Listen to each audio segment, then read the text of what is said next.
Hey guys, it's just me in the car. It's Christian Bush. It's 11 o'clock.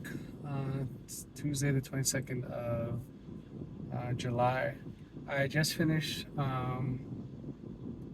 maybe half of my calls. I still have some more people to follow up with. But I got a call from my seller for a duplex I have under contract.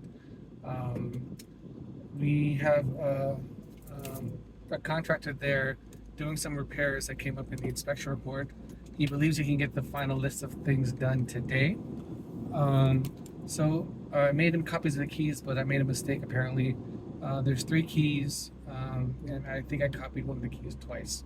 So he's not able to get into the garage of one of the units. Um, just so happens that that unit is for a tenant that we're in the process of evicting, and that eviction needs to take place for this contract to close. So it turns out that the tenant is there. It doesn't want to give him access. The lease terms are quite clear, and I read them myself. The landlord has the right to enter the property to do repairs. So I don't know what the issue is. I've had a good rapport with the person. I'm headed over there to give the proper copy of the keys to the contractor and see if I can speak to the tenant. I was planning to call him today in a few hours anyway, just to see how the process of vacating the property is going.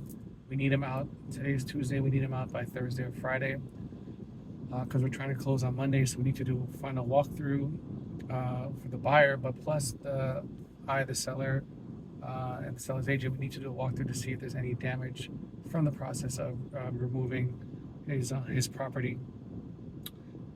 He seems like a nice guy, so I really don't believe that's going to happen.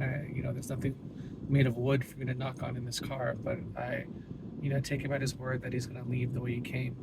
But no one likes to be evicted. No one likes this process, and I don't want to be, a party to an eviction. But it is what it is. You know, he was when I met him, I think 4 or 5 months ago. I let him know that during the process of the sale of the property, there's a chance that he or the other tenant would be asked to leave because not every buyer is looking to be an absentee landlord. Some buyers want to own or occupy. And he had told me at the time that that's fine. He and his girlfriend are looking for a place to live anyway. He's got, I think, two children, or at least one child, and she has one child. So, the apartment's kind of small for that. It's a bedroom, one bath. So, their plan was to see where the chips would fall. If they were asked to leave, they would find a place. But before they were asked to leave, they were told to leave because they weren't paying on the rent. I didn't know this at the time. So fast forward to today. It's about 20 minutes drive. I was planning to have lunch, get some dog food for Dallas and Phoenix, my dogs. They're back in the apartment. Since the apartment is not too far from where I purchased their food, I go to an Asian market to get the meat and bones that I feed them. So I'll kill two birds with this one stone. But I'm also going to try to have another heart to heart with this guy because sometime tomorrow or the day after, we're going to get back the answer from the judge about the eviction. The answer is going to have a date on it. And with that date certain, um, the sheriff will arrive on the property, I think in Florida, or at least Pinellas County, where I live and work. The sheriff's come within 48 hours and do the eviction process, and it's not pleasant. So I've been trying to, and I've said it in a previous video, encourage him to get on the move for this because before the sheriff arrives, he's able to leave and take all of his possessions under his control. When the sheriff arrives, the sheriff empties the apartment, puts everything on the sidewalk, and there's only so much attention one or two people can put on property so that the neighbors don't do anything to it. And granted, these neighbors are nice. I've spoken to some of them, but if a neighbor sees a flat screen TV, they're not stupid. I'm not stupid. If I saw a flat screen TV eviction, a younger version of me would find a new TV for themselves. So I don't doubt that someone in the neighborhood could act that way. So it's just uncomfortable. And I'm trying to impress upon this gentleman like, hey, This isn't a this is the pleasant part of the eviction. This is the genteel part of it. The eviction. This is the part where we're still having conversations between myself on behalf of the owner, myself also on behalf of the buyer to him. The buyer's agent doesn't want to get involved, and away from the courts, even though that process is taking place in the background. And I think he's, to use a word I hate, deluded under the impression that because we're being so polite, that money's not talking. Money is talking completely. The lack of money from the tenant is the reason for the eviction. The prospect of future money from the transaction is forcing this issue. The buyer wants to occupy his unit, which he had previously indicated to me that he was walking away from anyway. So, but because we're in the process of eviction, everyone's hands have been moved. Everyone's basically forced to make actions right away. Because if there was no eviction, then the lender has indicated that the buyer has 60 days to occupy. So that would have been a nice, calm process. He'd have plenty of time to get out. We could have done the walkthrough with him currently occupying the property. But because there's an eviction, the lender's like, we're not playing. We've seen evictions thousands of times.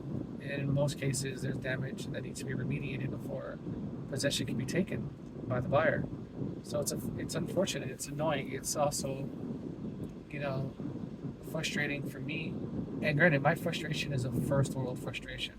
Oh man, this guy doesn't want to leave his apartment when we want him to leave so I can get paid. That is a very selfish way I'm looking at it. I'm allowed to look at it selfishly because, I know the tenant, but we're not kin, we're not cousins, we're not, connected in any sort of way. But the fact that he's giving me the benefit of entering his property, his apartment, well over a dozen times to show different buyers the property. He's been very gracious. He's been very kind. I believe we have a rapport, but this is a different circumstance. I got to put that all aside and be like, essentially, like a mini deputy to the sheriff to that process. And like, hey, I understand, you don't want this guy here, but he's got to make repairs so that we can sell this property. I understand that these repairs are taking place in your part of the apartment, this part of the duplex, and these repairs are not your fault. This is a finding that from the inspection that you did not cause this problem. But we need to fix it, and we need to do it regardless of whether you want us here or not. We're sorry. Also, please get out by Friday, because from the property manager, we have an indefinite time. The court will give the answer. The answer can come as early as today, literally. And if it comes today, that means he'll be forced out by Thursday. If it comes on Friday, he'll be forced out by Saturday or Sunday.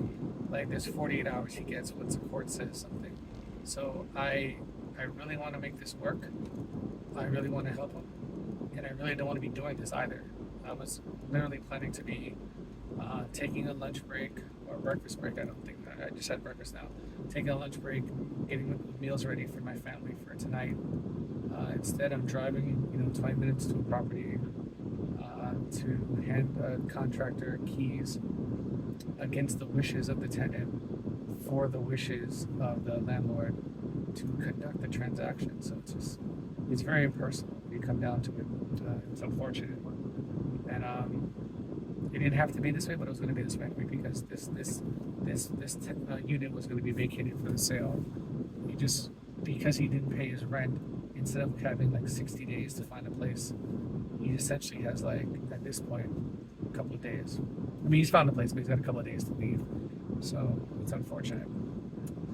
But yeah, this is what my friend Max says. It's just part of the ups and downs of real estate. It's just, you learn a lot depending on the lanes of real estate that you're open to. And I'm open to all of it. Like, I like rentals. I like expired listings. I like these things because they're essentially very dispassionate. Like, they're numbers driven. I deal a lot with investors. I deal a lot with owners that just look at the raw numbers.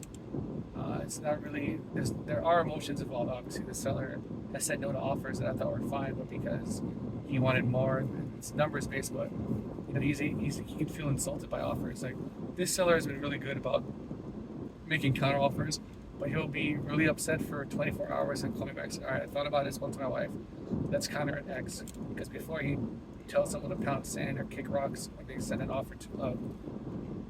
But now he's trying, and he's done really well by this tenant, letting him stay months and months and months, primarily because he didn't want to have an empty unit during the whole uh, sale process, because he wanted to show cash flow to potential buyers, because the tenant was paying piecemeal but not at all satisfying the rent.